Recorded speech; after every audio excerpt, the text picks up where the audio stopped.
Welcome to Super Simple Chats, Rest's very own podcast. We will be speaking to industry experts about all things super, trying to make it understandable and relatable for everyday Aussies. After all, it's one of the biggest assets you'll ever have. We're recording this podcast on Gadigal land. We pay our respects to elders past and present.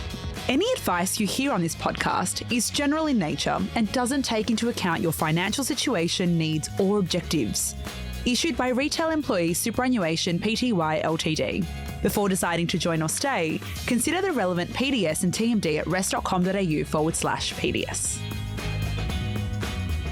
So when we think about super, we usually think about one thing, which is retirement. But super plays a pretty important, although sometimes hidden role in relationships, especially when we're talking about things like marriage, shared finances, caring for family, and, if things go a little bit pear-shaped, divorce.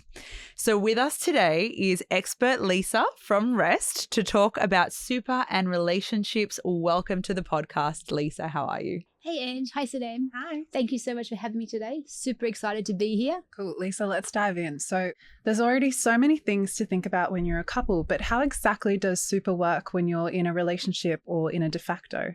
So you're in a relationship, you might start saving together. So we have an account. You might want to buy a house together, raise a family, and that's all an asset that you're building together.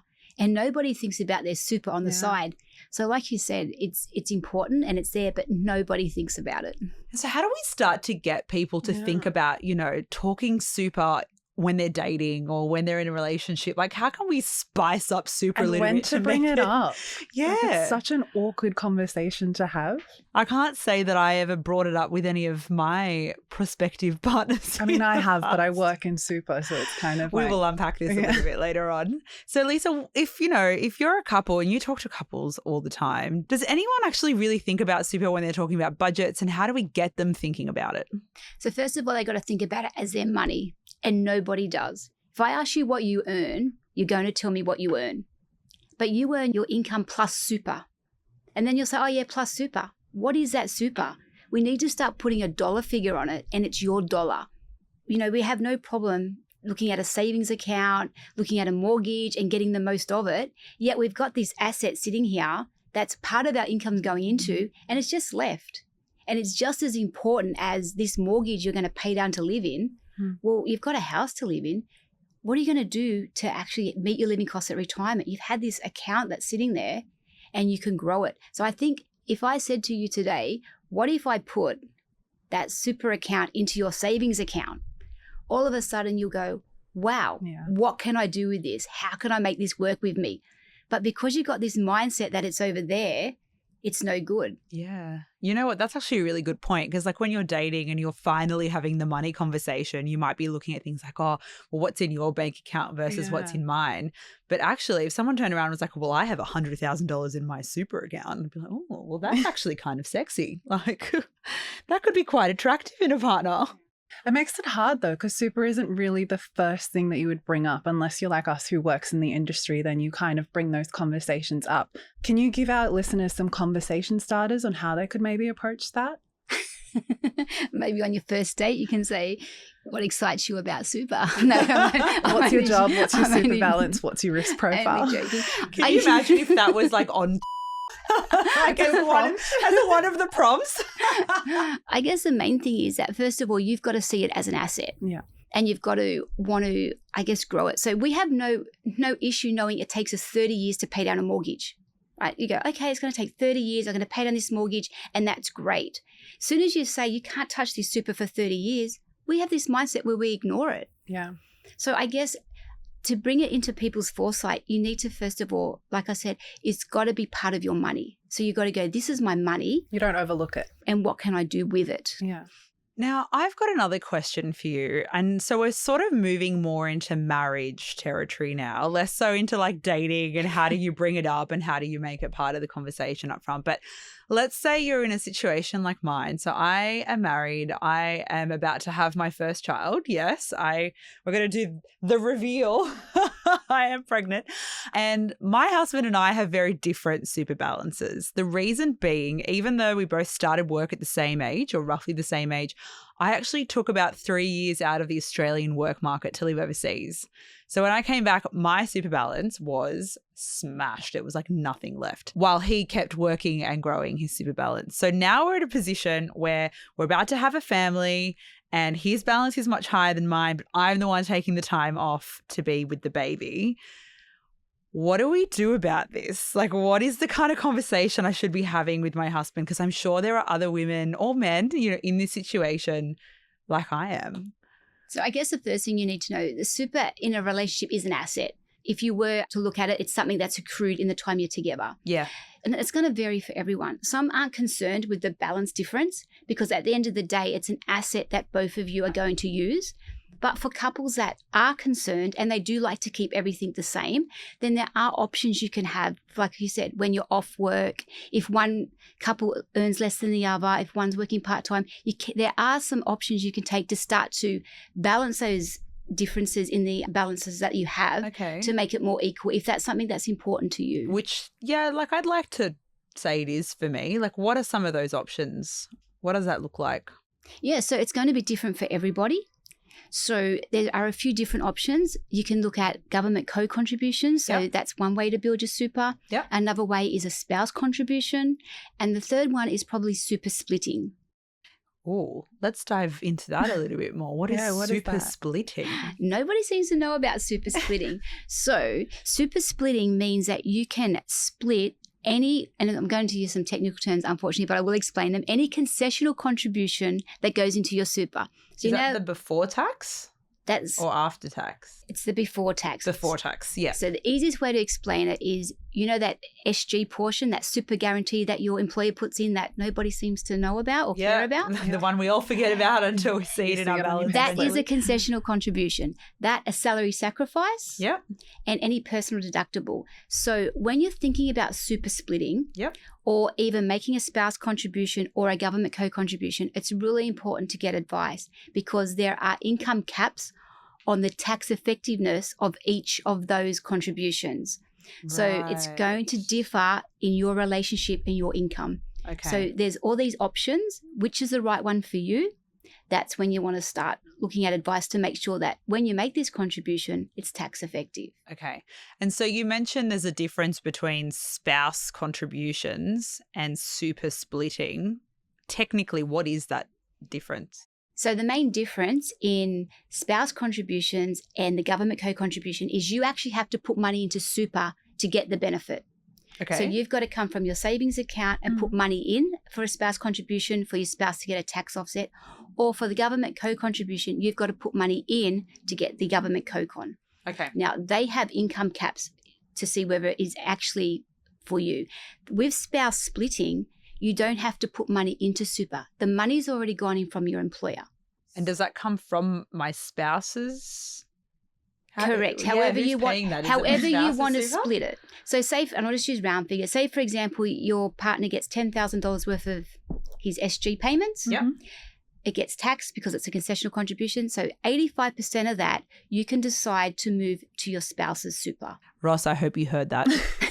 Ross is my husband. And it might not be 85% you want to split. You may want to do that. And it doesn't have to be because you're having a baby. It could just be because there's an income difference. It could be because you want to build together and have the equality. So you could do that at any point, not just when you're on mat leave. Exactly. Okay. You can do it whenever you want. And the other contributions you can do whenever you want as well. But they do have income caps. Yeah. So you got to make sure that those contributions at that stage are relevant to your situation. Well, I hope my husband is listening in on this one because for those of you at home who are listening, you might not know this, but we had a bit of an incident in episode 2. What happened? You're going to have to listen and find out. There could be other reasons why you want a super split as well, because super is invested. So it's invested in line with your attitude to risk. So you could be someone who likes risk and your partner doesn't.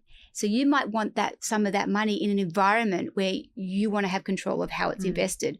And it could be the other way around, where they might like a lot of risk. So there's a few different reasons why you may want to even up the super as well. That makes sense, actually. That was a lot of information. I think we'll put some links in the show notes down below. Yeah, good idea. For anyone listening at home that wants more info, just pop down there and click the link. So I was really curious to hear from our members about whether they would talk about super with their partners. So we actually went out and asked some everyday Aussies these questions to see what they would say. Are you comfortable bringing up finances with your partner? Definitely. Not really. Not really? It's kind of ugly. Let's talk about money. Like once you have a partner, you have that shared focus. You know, Yeah. you gotta think about it's not just you anymore, it's you and your partner. People need to know where they fit into the jigsaw puzzle. How far into your relationship did that topic come up? I think early stages, actually. When issues start arising, I Yeah. would probably say, so maybe 1 to 2 years. So let's say you do make it to retirement with your partner. How do you get on the same page with your retirement goals? That could be a whole podcast in itself. It already is. Tune into episode 4, shameless plug. Maybe it was 3. I can't remember now. It doesn't matter. But we have an episode on this. So I guess it all comes back to what you're saying, the conversation. Yeah. So what generally happens these days, where we're at and where we are with super, is people are 2 to 3 years out of retirement and they're like, oh, what was that thing people talked about, super? And then all of a sudden, these people in their 60s are starting to have a conversation amongst themselves about, we're looking at retirement. What do we need to know? What do we need to do? Yeah. So then they look at this super balance that they've got and they're like, oh, what can we do? How do we make this work for us, etc.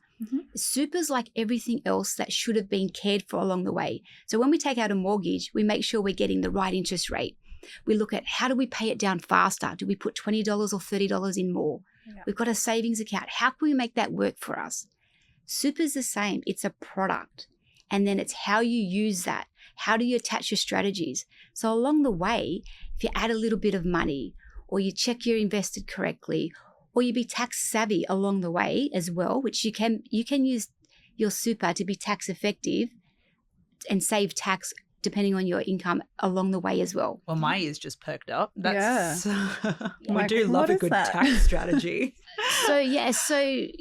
We pay 15 cents in the dollar inside super and then you tax at your marginal tax rate depending on what you earn. I don't want to get into details because it's going to come back again to personal That's advice. another episode. That's personal advice again. However, these are all considerations as you're growing it. We're considering our mortgage every day. What's the bank charging us? What are we doing? How do we get it down? But we've got this asset that when you hit retirement, you can't eat your house. Yeah. What are you going to eat?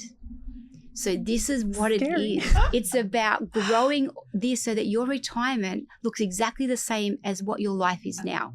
So don't leave it until you're about to retire. Start talking about it early on, get on the same page. See if they want like a countryside retirement, you want a beachside, and then adjust. Well, you need to be on the same page. Otherwise, I think the next part Ange is going into is where you may end up. Yeah. So you've got to make sure, like everything, when you're growing in a relationship and you've got children, you're raising them, you've got to grow together. So your goals have to align and you've got to be growing towards them. So I guess if you can have these conversations, and like you said, they're not a usual conversation and they're not something we were raised listening to our parents talk about. Yeah.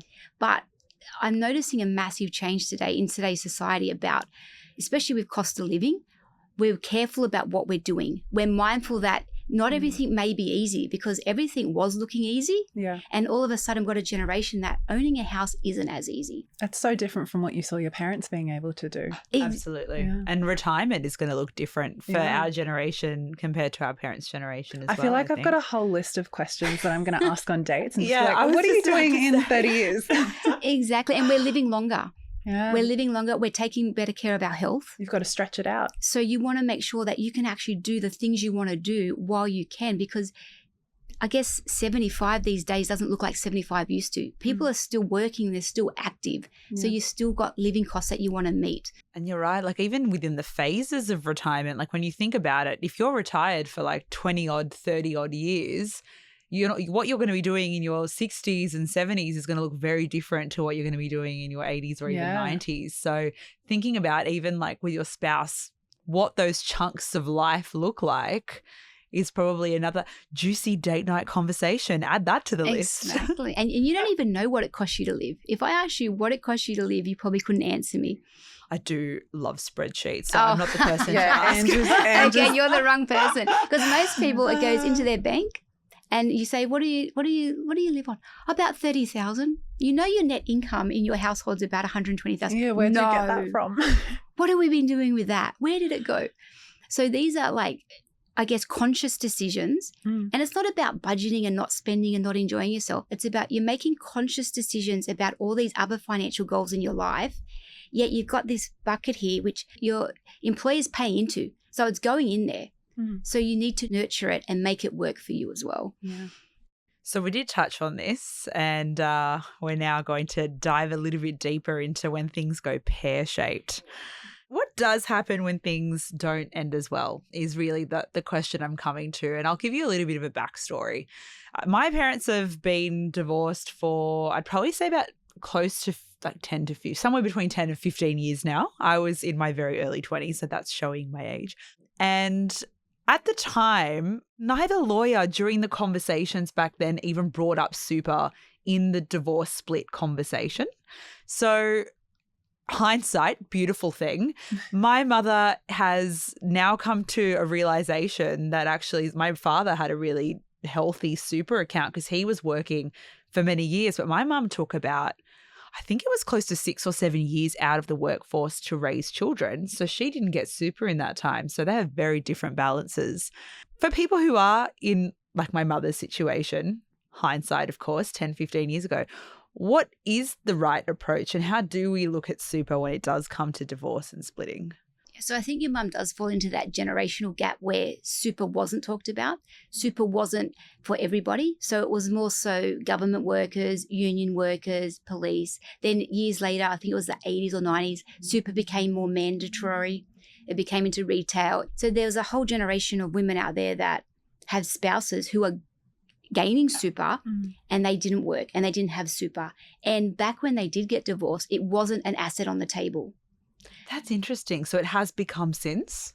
It's changed. It has changed now. So now when you get divorced, and this is going to be different for everybody because everybody's agreements and their situation's different, but generally your assets and your liabilities go on the table and then the solicitor or your mediator will work out what agreement based on your situation, your children, is an agreement of who gets this and who gets that. And super will go on the table. Okay. And it will also be split. I had no idea. Yeah. Look, it's really good to know that, especially if you are in this phase of life where things aren't, you know, as peachy. It's good to know what your options are, especially if you have been in a situation where maybe you have taken time out of work to do unpaid caring work. I think it's definitely something you should be raising with your solicitor if you are in that situation. And it's an asset. And if, say, your partner's been salary sacrificing and you've been using your money to meet living costs, well, there's going to be a different imbalance there. Yeah. But it's still both of your monies were going towards both goals.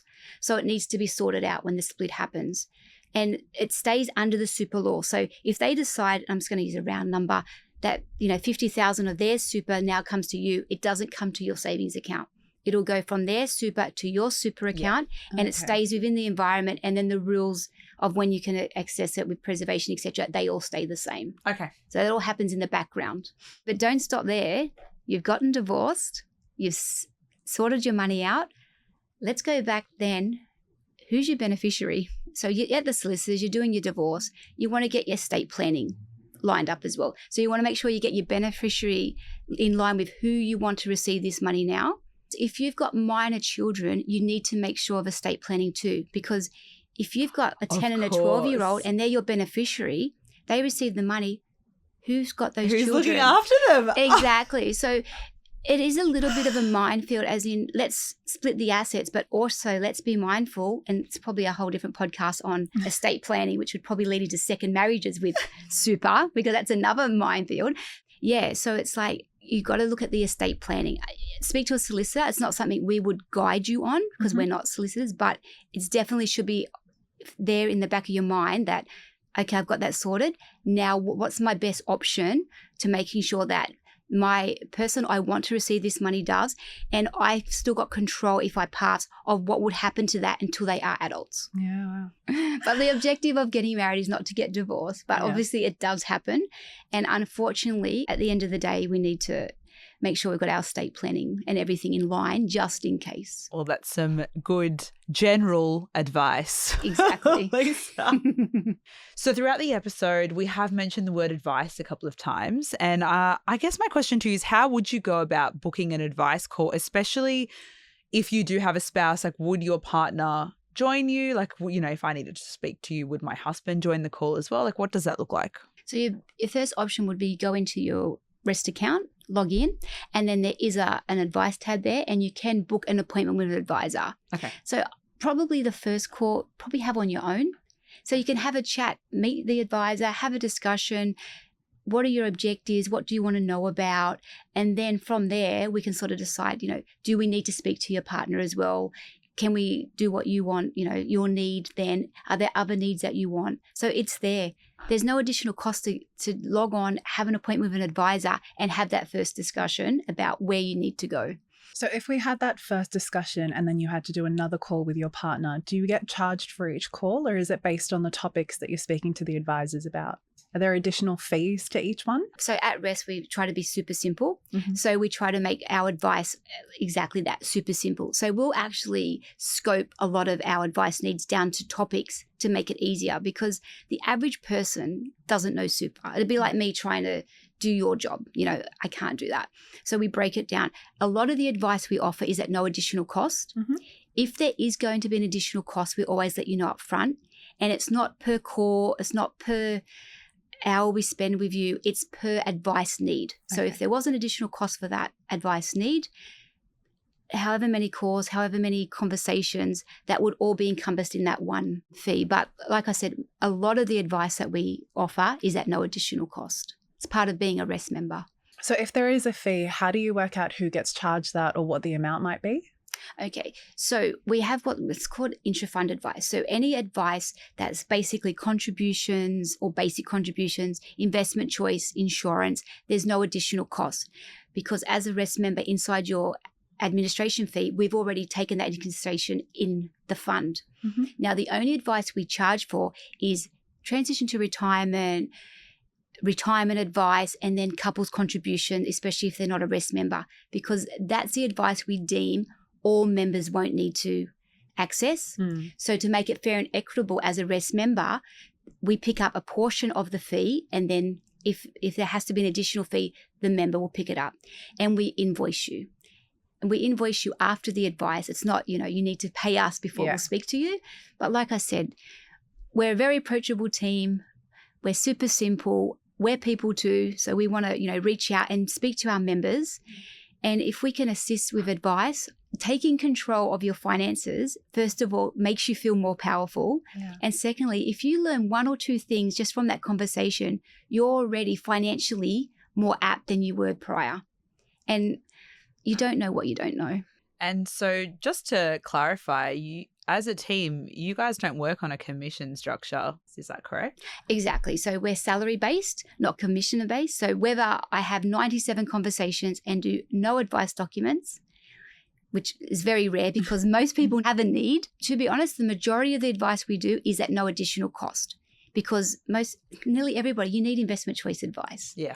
Contributions, insurance, and we're getting off topic, I guess, from what the we can tell you're podcast passionate, Lisa. is about.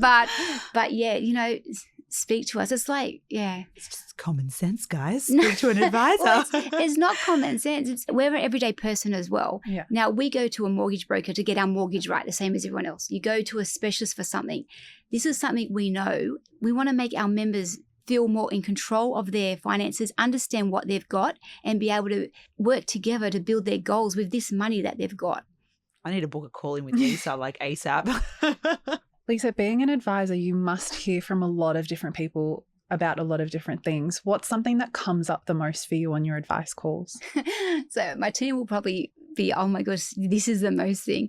Once you go through and you give advice to somebody and then you tell them the benefits of your recommendation, the first thing they say is, oh my God, I wish I knew this sooner. We've had that come up in the Vox Pops, actually, of people being like, nobody told me that this was something that I need to even think about. So it's so interesting that you get that as well. Yeah, and that's at any age group, because your need is constantly changing. Yeah. But there's always a need, and there's probably sometimes a way we can assist with growing your super, saving tax, doing things. So at every stage of your life, all members, that's the one thing they say. Thank you so much for joining us today, Lisa. I think it's been one of the most fascinating conversations we've had so far on the show, and I cannot wait to take it home and talk to hubby about it. No, thank you so much for having me. As you can see, I'm quite passionate about super, and I just want people to embrace not super, it's their financial asset, and just make the most of it. So no, I've really enjoyed being here. If you enjoyed today's episode, please make sure to like, follow and subscribe. For any more information, check out the links in the show notes down below. And that is Super simple.